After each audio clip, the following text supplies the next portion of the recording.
Set করে নেওয়া যায়। তো এটা হচ্ছে ইউজার ইন্টারফেস অটোক্যাডের জন্য আমরা জানি। তো এখানে অটোক্যাডের যে বিভিন্ন ট্যাবগুলো রয়েছে এগুলো এখন এই মুহূর্তে ইনঅ্যাক্টিভ রয়েছে, কারণ হচ্ছে আমরা কোনো প্রজেক্ট বা কোনো ধরনের ওয়ার্ক এখনো করছি না। যখনই আমরা কোনো একটা নিউ ওয়ার্ক স্টার্ট করব তো অটোমেটিক্যালি এই ট্যাবগুলো অ্যাক্টিভ হয়ে যাবে। তো আমরা সেটগুলো দেখার জন্য আমরা প্রথমে একটা নিউ ফাইল নিয়ে থাকি। সো আমরা এটা নিউ এর উপরে ক্লিক করার সাথে সাথে আমাদের একটা ইউজার ইন্টারফেস স্পেস চলে আসলো, যেখানে আমরা ড্রয়িং গুলো করব। তো ড্রয়িং করার জন্য আমরা প্রথমে যেটা করব যে ড্রয়িং এর স্কেলিং এবং তার লিমিটটাকে ঠিক করব, অর্থাৎ ওয়ার্ক স্পেসটা সেট করে নিব। ওয়ার্ক স্পেস সেটিং করা বলতে মানে আমি যে স্পেসের মধ্যে ড্রয়িংটা করব সেগুলো। এখানে অলরেডি ট্যাবগুলো আমাদের অ্যাক্টিভ হয়ে গেছে। তো সবচেয়ে উপরের যে নোটেশনগুলো রয়েছে, যেমন এখানে রয়েছে যেমন এখানে হচ্ছে নিউ, সেভ, ওপেন, এটা সেভ অ্যাজ, এটা হচ্ছে আপনার ওয়েব মোবাইল, এবং এখানে হচ্ছে প্রি প্লট, এরকম যে অপশনগুলো এখানে রয়েছে।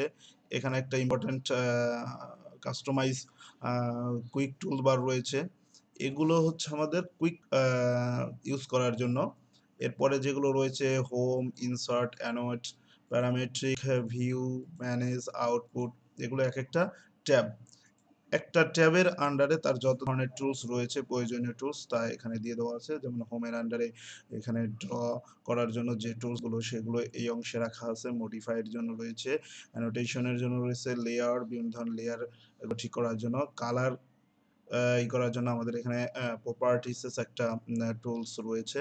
তো একইভাবে ইনসার্ট এর মধ্যেও তার প্রয়োজনীয় টুলসগুলো রাখা আছে। অ্যানোটের জন্য রয়েছে, ভিউ এর জন্য রয়েছে তার প্রয়োজনীয় টুলস। মূলত এখানে আমরা যেগুলো ড্রয়িং করছি সেগুলো সবই 2D ড্রয়িং এর জন্য। তাই আমাদের এখানে যে টুলস গুলো আমরা দেখতে পাচ্ছি সবগুলো টুলসই 2D এর জন্য। এখানে ডান পাশে যে একটা ম্যাগনিফাইং দেখা যাচ্ছে, এটা মূলত হচ্ছে 3D ড্রয়িং এর জন্য ইউজ করা হয়ে থাকে, বিভিন্ন অ্যাঙ্গেল থেকে ড্রয়িং গুলোকে অবজার্ভ করার জন্য। তো আমরা এখন যেটা প্রথমে দেখব সেটা হচ্ছে যে আমরা আমাদের খুবই গুরুত্বপূর্ণ টগল একটা টুলস নিয়ে আলোচনা করব। এইখানে ডান পাশের নিচের দিকে যে অপশনগুলো রয়েছে এইগুলো হচ্ছে টগল বার। এটা অ্যাকচুয়ালি একটা টগল বার, যেখানে আমরা মূলত চারটা খুব বিশেষ প্রয়োজন টগল টুলস আমরা ইউজ করব, কারণ এই চারটা টুলসই খুব বেশি সময় ইউজ করা হয়ে থাকে। তো আমরা ওয়ান বাই ওয়ান দেখি। তো এখানে রয়েছে প্রথমে যেটা আমি বলছি সেটা হচ্ছে অবজেক্ট স্ন্যাপ। অবজেক্ট স্ন্যাপ এটা একটা 2D টগল টুলস। এর সাহায্যে কোন একটা অবজেক্টের স্ন্যাপ করা যায়, অবজেক্টকে স্ন্যাপিং করা যায় কিভাবে আমরা দেখি। সাপোজ আমি একটা এখানে লাইন, আচ্ছা এইখানে একটা গুরুত্বপূর্ণ বিষয়, আমি যখন লাইনটা এখানে ড্রয়িং করতে চাচ্ছি লাইনটা স্ট্রেট হচ্ছে না, তো লাইনটা একটু বাঁকা বাঁকা দেখা যাচ্ছে। তো আমরা যখন লাইনটা ড্র করব, লাইনটা যাতে স্ট্রেট লাইন শো করে তার জন্য আমরা যেটা করব, আমাদের এইখানে একটা টগল বার রয়েছে যেটা রয়েছে অর্থ মোড। এই অর্থ মোড অফ থাকার কারণে এমন হচ্ছে, আমরা যদি অর্থ মোড টগল টুলটাকে অন করে নেই তাহলে আমাদের লাইনটা হবে স্ট্রেট। এখন যেমন লাইনটা স্ট্রেট শো করছে। আবার একইভাবে আমরা যে এখানে লাইনটা ড্র করছি, লাইনের ডাইমেনশনটা মানে এর লেন্থ কি রকম সেটা কিন্তু আমরা দেখতে পাচ্ছি না। তো আমরা এক কাজ করতে পারি, এখানে রয়েছে ডাইনামিক ইনপুট, আরেকটি টগল টুল। সো অর্থমোড টগল টুলটা ইউজ করা হয়ে থাকে লাইনটাকে স্ট্রেটের জন্য। যেমন এই টগল টুলটা অর্থমোডটা যদি অফ থাকে, ইনঅ্যাক্টিভ থাকে, তাহলে আমাদের লাইনটা হচ্ছে স্ট্রেট না, লাইনটা একটু বাঁকা বাঁকা হয়ে যাচ্ছে। বাট যখনই আমরা এখানে অর্থ মোড অপশনটাকে অন করে রাখবো তাহলে আমাদের লাইনগুলো হবে স্ট্রেট। দ্বিতীয় যে কথা বলতে চাচ্ছিলাম যে আমরা এই যে লাইনটা নিচ্ছি, লাইনটার লেন্থ কতটুকু, তার ডাইমেনশন কতটুকু সেটা আমরা এখানে দেখতে পাচ্ছি না। তো এটার জন্য আমরা যেটা করতে পারি, এখানে ডাইনামিক ইনপুট যে টগল টুলটা রয়েছে আমরা এটাকে যদি অ্যাক্টিভ করে দেই তাহলে আমরা এটা দেখতে পাবো। এই যে দেখা যাচ্ছে আমরা এখানে আমরা এখানে লিখে দিতে পারি সাপোজ 10, তার মানে এটা 10 হবে। এখন বড় কথা হচ্ছে 10 কি হবে, 10 মিলিমিটার হবে না সেন্টিমিটার হবে, অর্থাৎ স্কেলিংটা ঠিক করতে হবে। এর জন্য আমি একটু পরেই দেখাবো। তো ডাইনামিক ইনপুটের বড় সুবিধাটা হচ্ছে যে আমরা যে লাইনটাকে ড্রয়িং করব, একটা লাইনটা ড্রয়িং করব, তাহলে সেই লাইনের আমরা কি দেখতে পাবো, অথবা আমরা একটা সার্কেল ড্র করব, সার্কেলের ডাইমেনশনটা আমরা দেখতে পাবো। এখানে যে লেখা চেঞ্জ হচ্ছে হোয়াইট বক্সের মধ্যে, এটা হচ্ছে আমাদের ডাইনামিক ইনপুটের জন্য। যদি আমরা এটা অফ রেখে দেই তাহলে আমাদের এই অংশটা শো করবে না, অর্থাৎ আমাদের ডাইমেনশনটা শো করবে না। সো খুবই গুরুত্বপূর্ণ হচ্ছে আমাদের এই ডাইনামিক ইনপুট অপশনটা অন রাখা। এখন আসি যেটা বলছিলাম যে অবজেক্ট স্ন্যাপ। অবজেক্ট স্ন্যাপটা হচ্ছে এমন একটা টুল যে আমরা এই টুলের সাহায্যে কি করতে পারি, এই যে একটা লাইন ড্র করছি, লাইনের বিভিন্ন পার্টকে অবজেক্ট করতে পারি। যেমন আমি যখন এখানে কার্সারটা নিচ্ছি, সাথে সাথে রেড বক্স তৈরি হচ্ছে, এর মাধ্যমে মেনশন করা হচ্ছে যে এটা একটা এন্ড পয়েন্ট, এই লাইনটা একটা এন্ড পয়েন্ট। একইভাবে যদি আমরা এর এই পাশে ধরি তাহলে এটা একটা এন্ড পয়েন্ট। আরেকটা হচ্ছে মিড পয়েন্ট। দেখা যাচ্ছে যে মাঝখানে একটা ত্রিভুজ আকৃতির মতো একটা অপশন ট্র্যাক করেছে, এটা হচ্ছে আমাদের মিড পয়েন্ট। তো এই যে সুবিধাটা পাচ্ছি, যদি আমাদের এই অবজেক্ট স্ন্যাপ এই টুলটা অফ থাকে, ইনঅ্যাক্টিভ থাকে, তাহলে আমরা এই অপশনটা দেখতে পাবো না, অপশনটা আমরা এখন আর দেখতে পাচ্ছি না। বাট যখনই আমাদের অবজেক্ট স্ন্যাপ এই টুলটা অন থাকবে, তখনই আমরা কি করবো, এরকম দেখতে পাবো। ব্যাপারটা হচ্ছে এন্ড পয়েন্টের জন্য এরকম সার্কেল আকৃতির মেনশন করে, আর যখন মিড পয়েন্ট হবে তখন ত্রিভুজ আকৃতির মতন সিম্বলটা শো করবে। তো এখানে অবজেক্ট স্ন্যাপের অনেকগুলো ফাংশন রয়েছে, যেমন end point, mid point, centre, quadrant, তারপর রয়েছে ইনসার্শন, পারপেন্ডিকুলার, লম্ব অঙ্কন করার জন্য স্পেশালি ইউজ করা হয়ে থাকে। তো এখান থেকে যদি আমাদের এই এন্ড পয়েন্টটা ইনঅ্যাক্টিভ থাকে, এখানে টিক চিহ্নটা উঠে গেছে, তাহলে যেটা হবে যে অবজেক্ট স্ন্যাপ এটা অন থাকা সত্ত্বেও আমরা কি করতে পারবো না, আমাদের মিড পয়েন্টটা শো করতে পারবো না। এখানে যে মিড পয়েন্ট, এখানে আমরা অফ করে দিয়েছি কোনটা, ও এন্ড পয়েন্ট এবং মিড পয়েন্ট দুটাকে আমরা যখন করে দিচ্ছি, এখানে আমার অন থাকতে হবে, দুই জায়গাতে কি থাকতে হবে, অন থাকতে হবে। এখন আমরা এখানে কিন্তু অ্যাকচুয়ালি এন্ড পয়েন্টটা আমরা দেখতে পাচ্ছি না, মিড পয়েন্টও পাচ্ছি না, যদিও আমার এখানে অবজেক্ট স্ন্যাপ টুলটা অন রয়েছে। এক কথা হচ্ছে অবজেক্ট স্ন্যাপ টুলের বাইরের অংশেও অন থাকতে হবে, ভেতরেও আমার যে পার্টগুলো রয়েছে এন্ড পয়েন্ট, মিড পয়েন্ট, এগুলো আমার কি করতে হবে, অন রাখতে হবে, অর্থাৎ টিচিংয়ের মাধ্যমে রাখতে হবে, তাহলেই শুধুমাত্র এখানে ট্র্যাক করা যাবে। তো একইভাবে আরেকটা রয়েছে, সেটা হচ্ছে যে object snap tracking. Object snap ট্র্যাকিংটা হচ্ছে এরকম যে আমি এখান থেকে ডান পাশের দিকে যখন যাচ্ছি, তখন আমার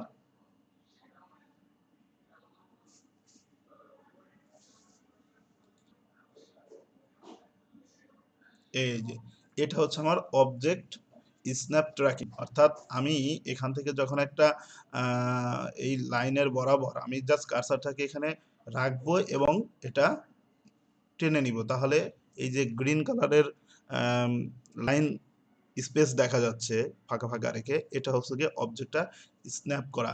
যেমন এটার ক্ষেত্রে আমরা হয়তো এটার ক্ষেত্রে দেখতে পারি,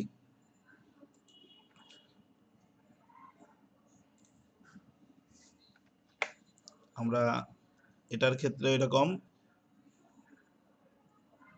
এটা হচ্ছে আমাদের অবজেক্ট স্ন্যাপ ট্র্যাকিং, লাইনটা ট্র্যাক করতে পারে। অথবা এদিকে ভার্টিক্যালি, ভার্টিক্যালি এটা হচ্ছে অবজেক্ট স্ন্যাপ ট্র্যাকিং, অর্থাৎ অবজেক্টটাকে আমরা ড্রয়িং করার পূর্বেই সেটাকে ট্র্যাক করে দেখতে পারি যে স্ট্রেট আছে কিনা।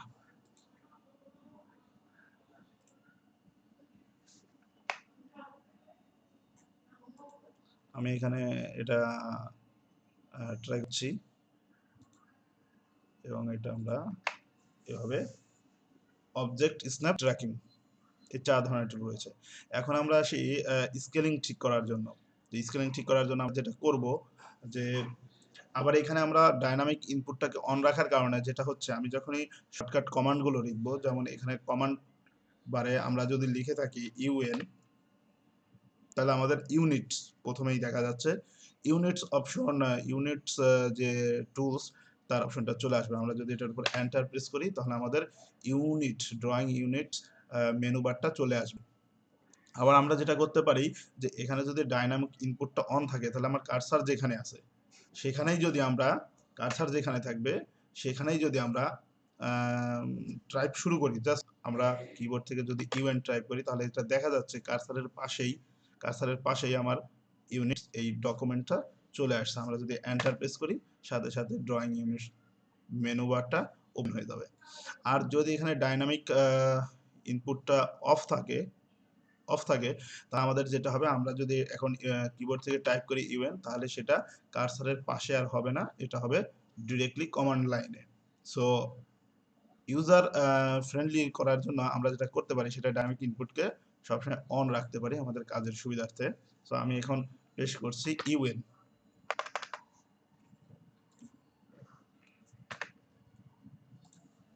সেটা হচ্ছে ইউএন, ইউনিট। তো আমি ইউনিটস অপশনে যাচ্ছি। তো ইউনিটস আসলে কিসের জন্য দরকার, আমরা ঠিক ড্রয়িং যে করব সেটা কোন মেজারমেন্টে করব, সেটা কি মিলিমিটারে করব, সেন্টিমিটারে করব, নাকি ইঞ্চিতে করব, নাকি ফুটে করব, নাকি মাইলস, কিলোমিটার, কোন ধরনের ইউনিটে আমরা ড্রয়িংটা করব, তার জন্য এই ইউনিটটাকে ড্রয়িং এর পূর্বেই সেটিং করে নেওয়াটা খুবই জরুরি। এখানে প্রথমে আসি লেন্থ। ইউনিটের লেন্থ আমরা কোন টাইপের হবে সেটা আমরা এখান থেকে সিলেক্ট করতে পারি। যেমন এখানে অনেকগুলো 5টা টাইপ রয়েছে, স্পেশালি ডেসিমেল, ফ্র্যাকশনাল এবং scientific. Decimal, fractional and scientific, এই 3 ধরনের ইউনিট মূলত ইউজ করা হয়ে থাকে ইন জেনারেল আমাদের যে আইসো মেট্রিক টাইপের যে ড্রয়িংগুলো রয়েছে এর জন্য। আর আর্কিটেকচারাল, এটা স্পেশালি আর্কিটেক্ট ডিজাইনের জন্য ইউজ করা হয়ে থাকে। আর একটা রয়েছে ইঞ্জিনিয়ারিং, যেটা আমাদের মেকানিক্যাল বা সিভিল, আর্কিটেকচারটাও সিভিলের জন্য ইউজ করা থাকে, ইঞ্জিনিয়ারিংটা সিভিল এবং মেকানিক্যাল স্পেশালি এদের জন্য ব্যবহার করা হয়ে থাকে। তো আমরা এখানে ডেসিমেলকেই আমি সিলেক্ট করে নিচ্ছি। প্রিসিশন হচ্ছে ইউনিটের আর একটা গুরুত্বপূর্ণ পার্ট, যেখানে আমরা যেমন আমরা মেজারমেন্ট করতে পারি যে 2 মিলিমিটার, তাহলে আমরা লিখি 2 মিলিমিটার। যদি হয় 2.5 মিলিমিটার, 2.57 মিলিমিটার, 2.77 মিলিমিটার, আবার লিখতে পারি এরকম 2.777 মিলিমিটার, 2.7413 মিলিমিটার। অর্থাৎ দশমিকের পরে আমরা কত ঘর পর্যন্ত কাউন্ট করব সেটা আমরা এই প্রিসিশন অপশন থেকে সিলেক্ট করতে পারি। তো আমি এখানে দশমিক পরে 2 ঘর সিলেক্ট করছি। এখান থেকে 0 সিলেক্ট করলে যেটা হবে, কোনো প্রিসিশনই থাকবে না, অর্থাৎ দশমিকের পরে কোনো ভ্যালু থাকবে না, অর্থাৎ ফ্র্যাকশন নাম্বার আসবে না। কিন্তু দশমিকের পরে আমরা চাইলে 1 ঘর নিতে পারি, 2 ঘর নিতে পারি। আমি iOS স্ট্যান্ডার্ড ভাবে 2 ঘর নিচ্ছি। এখন এখানে আসে হচ্ছে ইনসার্শন স্কেল। স্কেলটা কিরকম হবে, মিলিমিটার, সেন্টিমিটার, ইঞ্চ, নাকি মিটার, কিলোমিটার, কোন ধরনের হবে? তো আমরা এখান থেকে সেন্টিমিটার বা মিলিমিটার যে কোনো একটা সিলেক্ট করে নিতে পারি। আমি মিলিমিটারটাকে সিলেক্ট করে নিচ্ছি।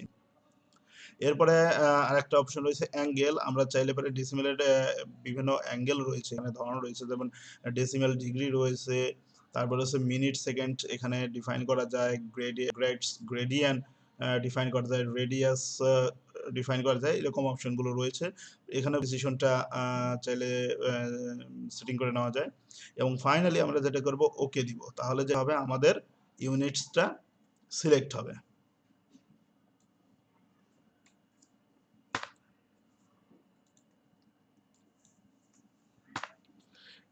এটা হচ্ছে আমাদের ইউনিট সিলেক্ট চলে গেল। এখন আমরা লিমিট, অর্থাৎ আমরা কতটুকু স্পেসের মধ্যে আমরা ড্রয়িংটা করব সেটাকে ঠিক করব। তো আমাদের ওয়ার্ক স্পেস কতটুকু হবে এর জন্য আমরা যে অপশনটা ইউজ করব সেটা হচ্ছে আমাদের লিমিট। তো আমরা কিবোর্ড থেকে জাস্ট লিখব লিমিট, জাস্ট লিখলেই ডকুমেন্ট চলে আসলো লিমিট। তো এটা কমান্ড লাইনেও লিমিটস লেখা যেতে পারে।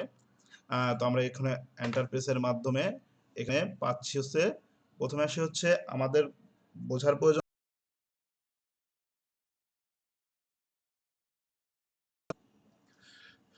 তো লিমিটের ব্যাপারে আমরা এই ফিগারটা থেকে আইডিয়া নিতে পারি। লিমিট অর্থাৎ ওয়ার্ক স্পেসটা ঠিক করার জন্য আমরা যেটা করতে পারি, যে স্কেলিং করার জন্য আমরা অরিজিন, যেটা lower left corner position, mention করতে পারি, যেটা ইন জেনারেলি বাই ডিফল্ট 00 থেকে স্টার্ট হয়, এবং আমরা আপার রাইট কর্নারে আমরা এক্স ওয়াই এর কোঅর্ডিনেটস ভ্যালু সেট করতে পারি। এটা ইউজার তার ইচ্ছা মতন ইউজ করতে পারে। তো আমাদের মূলত লিমিটস মানে হচ্ছে এইখানে অরিজিন ভ্যালুকে সেট করা, যেটা বাই ডিফল্ট 00 আমরা করে নিব, যেটা লোয়ার লেফট কর্নারে রয়েছে, এবং এক্স ওয়াই কোঅর্ডিনেটস ভ্যালুটা যেটা আপার রাইট কর্নারে রয়েছে, আমরা এই ভ্যালুটাকে সেট করে নিব, যেখানে আমরা ড্রয়িং করব এই স্পেসের মাঝে। ড্রয়িং করব কিন্তু যে অংশটুকুতে তার থেকে একটু বেশি পরিমাণে স্পেস আমাদের নিতে হবে, যেটা হচ্ছে লিমিটের জন্য। তো আমরা প্রথমে হচ্ছে লোয়ার লেফট কর্নার ভ্যালুটা এখানে শো করছে, এখানে কিন্তু লেখা আছে যে specify limits specify lower left corner. তো এখানেও কিন্তু আমাদের অপশনগুলো আসতেছে, তো আমরা এখানে দিলাম বাই ডিফল্ট আমরা 0। এরপরে পরের বক্সে যাওয়ার জন্য আমরা দুইটা অপশন ব্যবহার করতে পারি। এক হলো ট্যাব প্রেস করলে পরের ঘরে চলে যাবে, আমরা এখানে 0 দিচ্ছি, আবার ট্যাব দিলে পূর্বের ঘরে, আবার ট্যাব দিলে পরের ঘরে। ট্যাবের মাধ্যমে করা যেতে পারে। আর এক হচ্ছে আমরা করতে পারি যেটা, সেটা হচ্ছে প্রথম যে ঘরটা রয়েছে আমরা সেখান থেকে 0 প্রেস করলাম, এরপরে আমরা কমাকে প্রেস করলে আমাদের পরবর্তী রাইট বক্সের মধ্যে যেতে পারে। তো আমরা এখানে এটা সিলেক্ট করে এন্টার প্রেস করব, সাথে সাথে আমাদের অপশন আসবে যে স্পেসিফাই আপার রাইট কর্নার, অর্থাৎ এক্স ওয়াই। এখানে কিন্তু লেখা দেখা যাচ্ছে যে স্পেসিফাই আপার রাইট কর্নার, অর্থাৎ এক্স এবং ওয়াই এর যে কোঅর্ডিনেটস ভ্যালু সেটাকে আমরা সিলেক্ট করব। তো আমি এখানে সিলেক্ট করে নিচ্ছি 100, 100, এন্টার।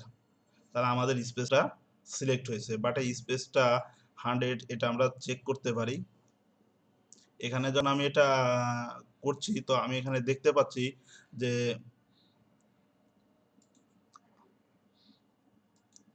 এখানে আমরা যে লাইনটা ড্র করেছি সেখানে দেখা যাচ্ছে যে এটা 100 শো করছে না। এটা কিন্তু 100 শো করছে না। কেন করছে না? কারণ আমরা ফুল ওয়ার্ক স্পেসটাকে জুম করে দেখিনি। তাহলে এর জন্য আমাদের যেটা করা দরকার সেটা হচ্ছে আমাদের ফুল জুম করে দেখতে হবে। আর ফুল জুম করে দেখার জন্য আমরা মানে জুম অল করতে হবে। জুম করার জন্য আমরা জেড প্রেস করব।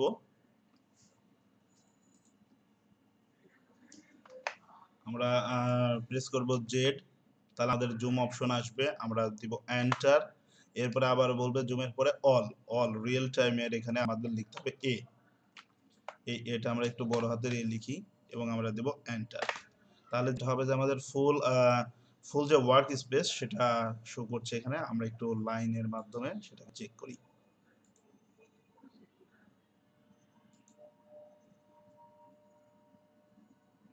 এখানে কিন্তু আমরা এটা দেখতে পাচ্ছি আমাদের ফুল 100 যে আমাদের সেটিং 100 মিলিমিটার সেটা কিন্তু এখানে শো করছে। তো এটা হচ্ছে আমাদের লিমিট সেটিং হয়ে গেল। এখানে একটা জিনিস বলে রাখি যে আমাদের টগল কিগুলো রয়েছে, আমরা যেটা বলতেছিলাম অবজেক্ট স্ন্যাপ ট্র্যাকিং, তারপরে হচ্ছে অর্থ মোড, এরপরে রয়েছে ডায়নামিক ইনপুট। আচ্ছা, এখানে একটা রয়েছে গ্রিড মোডটা হচ্ছে কি, এটাকে যদি আমরা অফ করে দেই তাহলে আমাদের স্পেসে এই গ্রাফের মতন মোডগুলো থাকবে না, ঘরগুলো থাকবে না, একদম প্লেন হয়ে যাবে। আবার যদি আমরা এই গ্রিড মোডটাকে অন করে দেই তাহলে আমাদের এই অপশনটা থাকবে। এই অপশনটা ইউজ করি আমরা প্র্যাকটিসগুলো করব। আর যদি এমন হয় যে এখানে যে টুলগুলো রয়েছে টগলের, যেগুলো আমরা যদি এখানে মাঝে মধ্যে যদি দেখা শো না করে, তাহলে আমরা এখানে যে এই কাস্টমাইজেশনের উপরে যদি আমরা ক্লিক করি তাহলে আমরা এখানে দেখতে পাবো যে আমাদের গ্রিড রয়েছে, স্ন্যাপ মোড গুলো রয়েছে, ডাইনামিক ইনপুট। আমরা যদি এখান থেকে টিক চিহ্নটা উঠিয়ে তাহলে দেখা যাবে এখানে যে আমাদের ডাইনামিক ইনপুট যে টুল সেটা আর এখানে শো করছে না। একইভাবে যদি আমরা এখান থেকে আবার স্ন্যাপ মোডটাকে এই করে দেই তাহলে স্ন্যাপ মোডটা এখান থেকে আপাতত ভ্যানিশ হয়ে যাচ্ছে। অর্থ মোড, দেখো অর্থ মোডটাও শো করছে না। তো আমরা যেটা করব যে আমাদের এগুলো প্রয়োজন রয়েছে, তো আমরা স্ন্যাপ মোডটাকে অন রাখবো, ডাইনামিক ইনপুট, অর্থ মোড, যেগুলো আমাদের প্রয়োজন রয়েছে আমরা এখানে সেগুলোকে শো অফ করতে পারি, এখান থেকে বের করে নিয়ে আসতে পারি।